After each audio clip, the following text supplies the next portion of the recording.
ग्राम कोसाबाड़ी में अज्ञात व्यक्ति द्वारा 7 साल की मासूम बच्ची को घर से उठा ले जाने की घटना सामने आई है।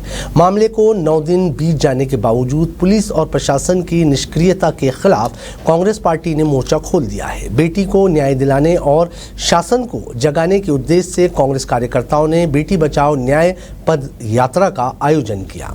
पूरे छत्तीसगढ़ में बेटियों के साथ बढ़ते अपराधों और शासन की उदासीनता के खिलाफ एक आंदोलन भी है। प्रदेश अध्यक्ष दीपक बैज ने कहा, ये सिर्फ एक यात्रा नहीं, एक न्याय की पुकार है।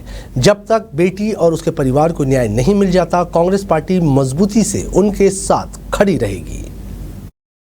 और बेटी जहाँ कहीं भी सुरक्षित हो, उसकी मांग को लेकर तत्काल उस बेटी को खोजा जाए, ढूंढा जाए। शासन प्रशासन तत्काल ये सजगता सब काम करे। इसको लेकर एक न्याय यात्रा आज जिला कांग्रेस कमेटी ने निकाला है। निश्चित रूप से उसमें शामिल होने का अवसर मिला।